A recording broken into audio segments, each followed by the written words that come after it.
Hey everyone, welcome to my studio. This week I want to work on finishing up this Smalti mosaic that I started of a coffee cup.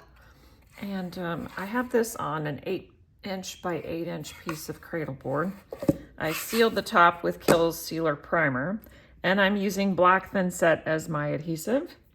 So let me show you the reference photo. It's a little bit different than this. It is this.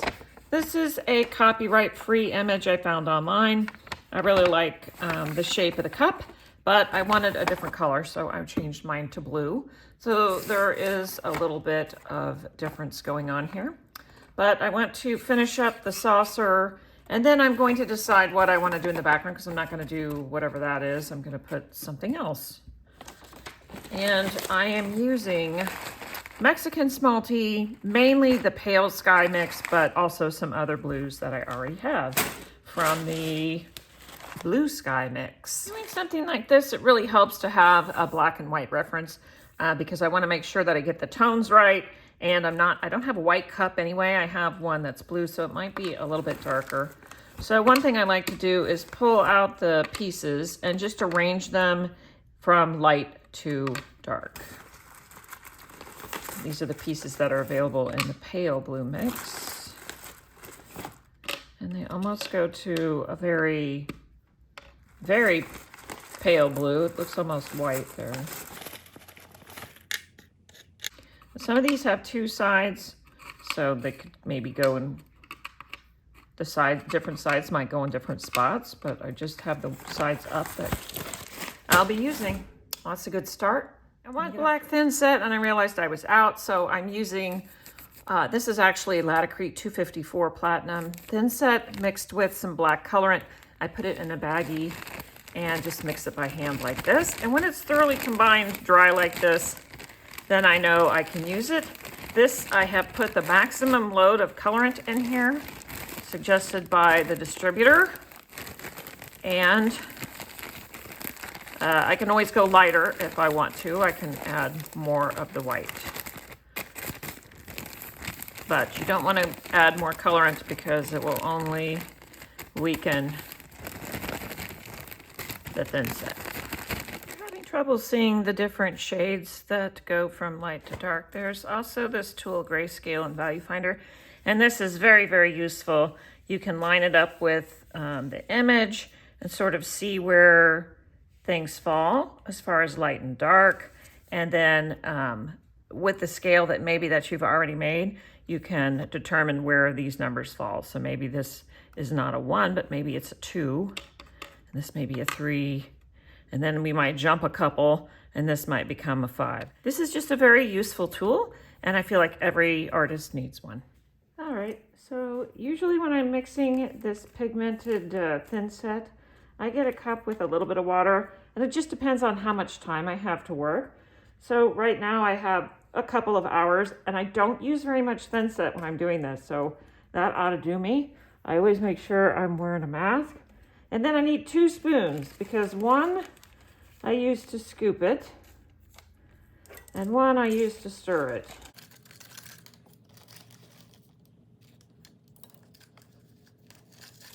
And I'm looking for a consistency that is thick, that will hold the pieces, but not so thick that I can't spread it. I think I'm going to add a little bit more, and then I'll be good to go. Just a matter of preference how thick you want it. And also, if it's really hot, you may want to mix it a little looser. Then I put this in a baggie, snip the corner off, and I'm ready to go. So I've decided to go with this very light tone that is just slightly darker than the rim here. And that is because I don't have this band of dark color at the top of my cup. I have a solid color.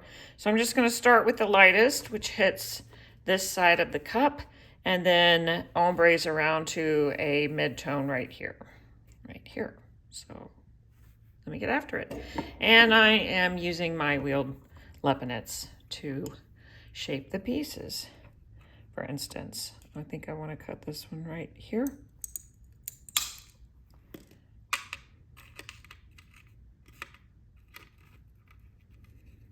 Well, that's a good start.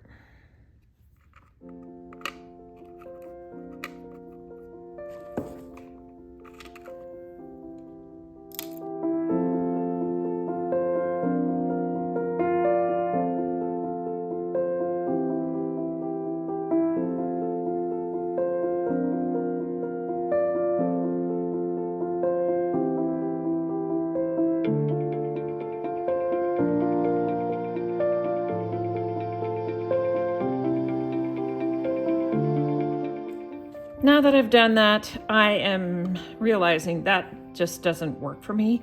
I need to follow the contour of the cup a little bit and come more down this way and less across that. So this piece works and this piece is okay, but these are just, I tried fixing this. I just don't like them, so I'm taking them out.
Sets up all the way, I'm going to pull the dish a little bit away from the cup just so it reads that it's going to form a line right there.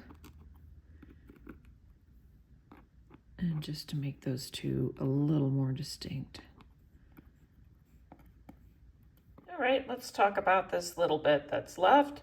First of all, if we look at our reference photo, the dish is lighter than the cup for the most part, except for where this highlight part is right there. So that's going to be quite a trick to go lighter than this because I went pretty light. But then also if we look at the rim of this plate down here is quite dark, but yet up here it is highlighted and it's much lighter. So there's like a transition between here and here. And yeah, so I'm going to make it lighter up here and come down and meet this. So I had it start right here because it kind of disappeared around the edge there when I looked at the reference image. There's no rim showing there. Unlike the cup, which the rim kind of shows all the way around, it sort of starts here and just goes around. So that's what I'm going to tackle next. This part right here that's a little bit darker, it's kind of like the shadow of the cup on the saucer. So there's going to be a little bit of medium tone, a little bit darkest here, and this light part kind of comes around. So I'm going to try to capture all that in that little bit that's left.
This is the best part. I've been waiting to do this, and I'm not sure what I'm doing in all of the background, but I do know that this part with beans, I am going to use real beans.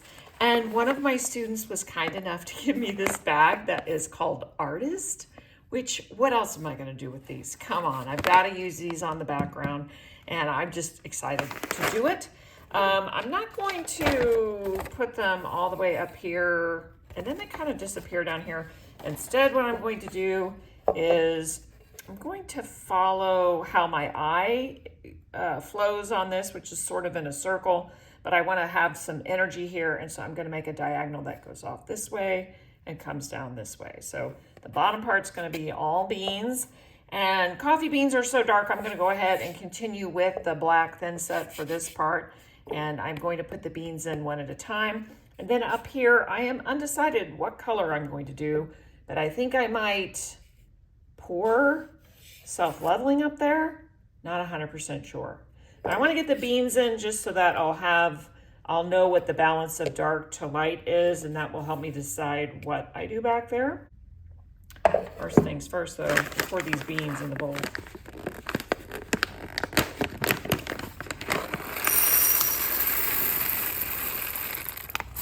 Oh wow, it's really nice. Oh, it smells so good too now.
That turned out way better than I thought. It was so fun and fast to do. I had to quickly mix up some more thin set because I ran out of thin set, but other than that, seamless. It was so easy. I started by just placing them one at a time, and then I realized if I dropped them down and then sort of spaced them out and made sure they were all in the thin set, that looks more natural and less lined up and was more the look I was going for. It's so textural. I love it. So I'm going to let that set up, and then tomorrow I'm going to tackle the top. Still not sure what color I'll go with, but I love this palette. So maybe blue? Not sure.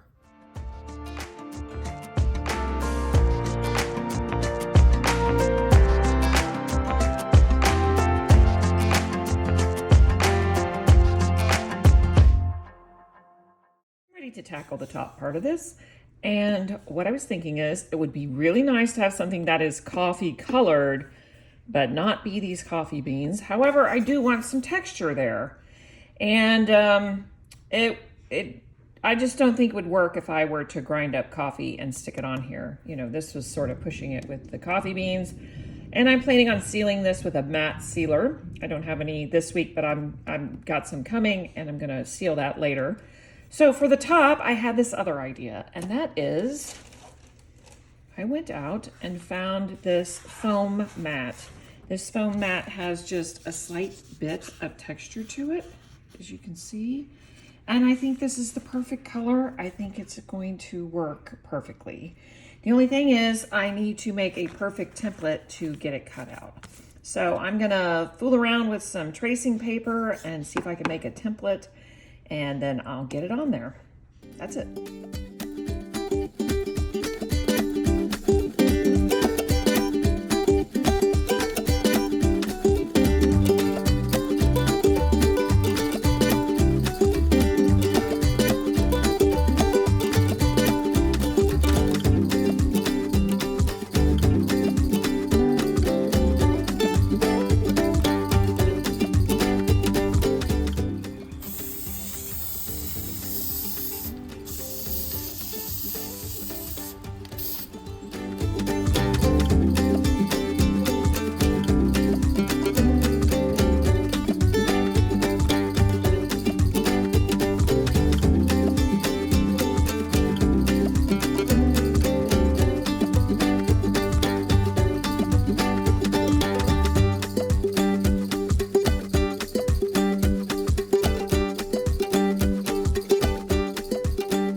That took a minute to cut out, but it went down pretty quickly and it looks great in my opinion. I love how it just absorbs the light. There's just no reflection whatsoever compared to the glass. So it's a nice contrast between the two and just a total solid look.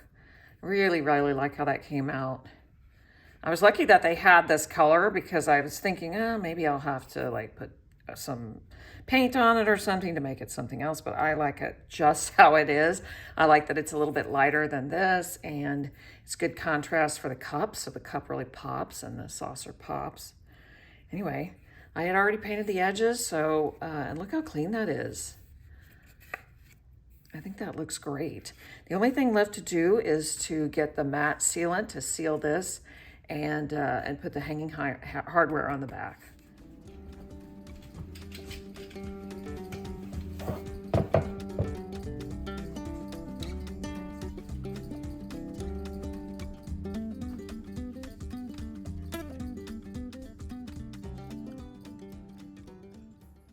That's putting it together. Thanks for watching. See you next time.